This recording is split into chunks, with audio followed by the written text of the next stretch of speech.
Are you afraid of the dark? That was the last thing I heard before the light bulb shattered behind me. My closet door slid open with a creak, making me jump. I pretended his distraction had worked, and I didn't see him crouched in the corner of my room. As I watched the sun set over the forest, my blood ran cold. I knew I had to find shelter quickly, or I wouldn't last the night. My daughter's smiling face greeted me from my driveway as I returned home from a hard day. Where is the rest of her? I can't move, breathe, speak, or hear, and it's so dark all the time. If I knew I'd be this lonely, I would have been cremated instead. She asked why I was breathing so heavily. I wasn't. Growing up with cats and dogs, I got used to the sounds of scratching at my door while I slept. Now that I live alone, it is so much more unsettling. Don't look behind you. It doesn't like to be seen. There's a girl standing outside my window. The only problem is, I live on the 7th floor. I said I would babysit my niece. That was before I met Stacy, our imaginary friend. When I smiled, she did not smile back.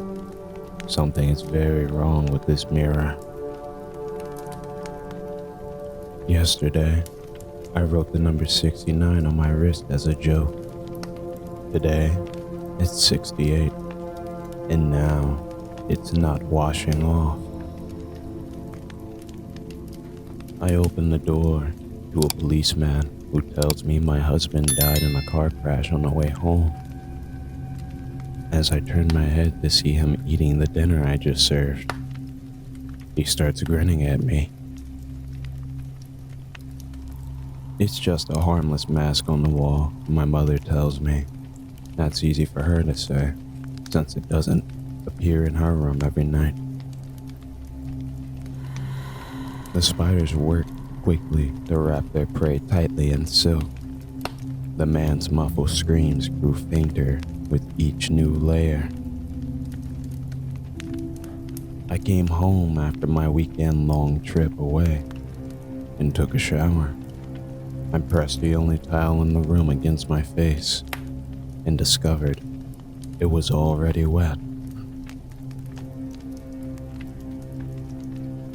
I began tucking him into bed, and he tells me, "Daddy, check for monsters under my bed."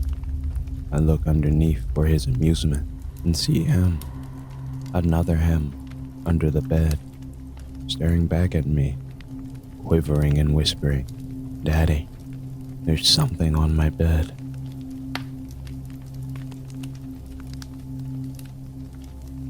Alone in my room, I sneezed softly. "Bless you," someone said.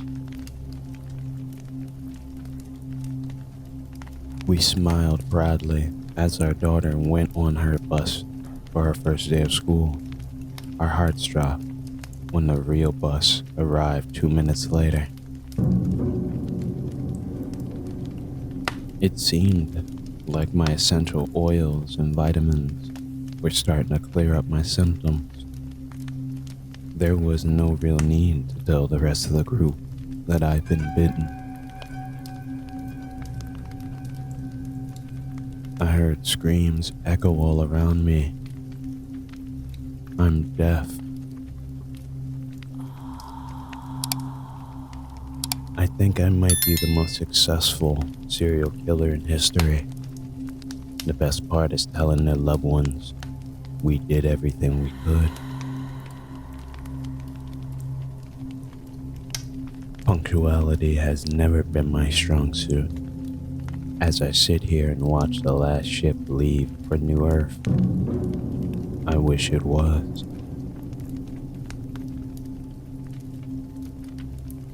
Spend 24 hours locked in the old insane asylum and win $1 million? It's been 26 hours. So why is the door still locked? I love these clap-on lights. Just one problem with them. When I clap to turn them on, something under my bed claps to turn them off. "You look like death," he said, brows furrowed with concern. A wide, wan smile crossed my face, flattered to be recognized, as I hooked him with my scythe and pulled him downward into the abyss. A pandemic has wiped out over 99% of humanity, but don't worry, it only spreads to those who know about it. I love diving into the deepest parts of the ocean where you can't see the bottom. This time, I can't see the surface either.